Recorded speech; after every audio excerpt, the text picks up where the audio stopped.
Is Israel on the cusp of domestic deterioration? Yes, it is.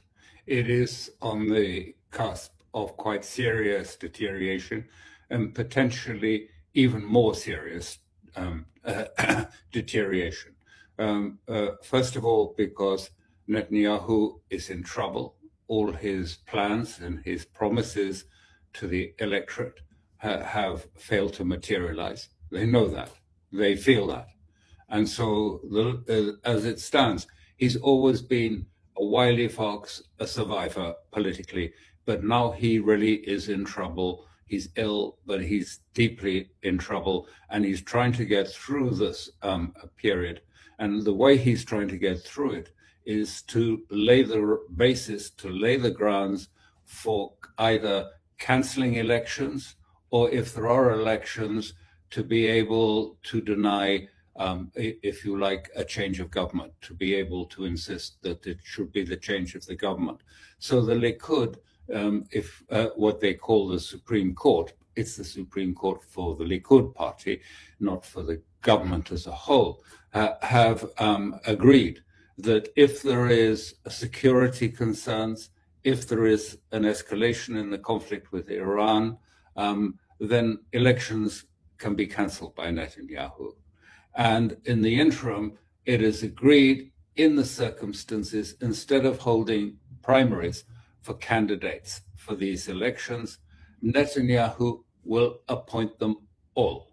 He will appoint all the candidates. There won't be elections.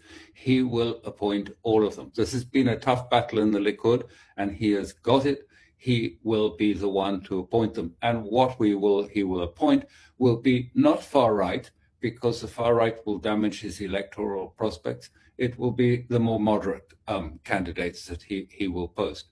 So in a sense, what I'm saying to you is we've seen what is happening in the United States, but what we're having is, if you like, a first run at the whole issue of the possibility of contending the election outcome in Israel sometime in October, just before the midterm elections in America, and Trump talking already about 28 and the question of citizenship as a qualification for voting. So these two things are marching in parallel. Both depend heavily. Both are doing badly in the polls, Netanyahu and Trump, and both are looking to the future and considering the possibility that they will contest an outcome that goes against them in the future. In Israel, this could lead directly to violence. And it's not going to be easy, because the coalition on the right, which is of national religious and settlers and the messianic elements, they are not about to give up power. They will not concede power, whatever happens in the elections. So it's going to be a very difficult period leading up. Elections at the end of October, sometime then will be the elections. But largely in these last days, Netanyahu has fixed that so that he will control at least the Likud elections completely. Is he physically well? No, he's not, and he looks it. I mean, it's obvious from you. He's a shadow of his former self. He has, we believe, he has a pacemaker. He has had, I think it is prostate cancer and surgery for that. He is not at all well, and everyone knows he's sick. But as you also, all your viewers will remember, he has these cases, legal cases hanging over him, that if he is removed from the premiership, then those cases will come to verdict.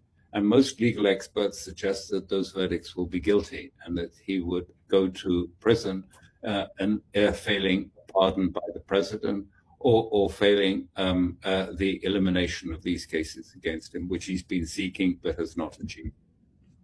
What are the chances that his government collapses before October?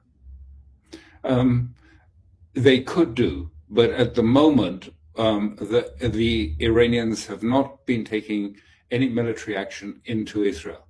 there was an attack, there was a missile that was fired right down in the south by Eilat, but it was just outside Israel. The Israelis have complained debris landed in Israel, but this is not the justification for further war against full-out war against Iran. That won't work.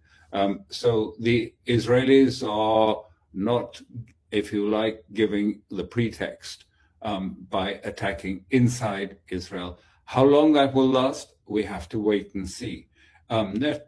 Netanyahu is absolutely determined, and it's very clear from the press today, the Hebrew press about it. He is determined to try and persuade Trump to hit Iran in its strategic infrastructure. This is not said exactly what that means, but you understand the content when they say this will be the strategic infrastructure that means that the government is no longer able to provide services to the people. In other words, helps bring down the state. And they say the state is not going to immediately fall, but it will fall in due course if Trump hits this strategic infrastructure. I think strategic is a word that basically hides what would be involved, which would be basically war crimes, crimes against water, against fundamental services that are necessary to sustain a community in the middle of summer. That's what Israel is looking for.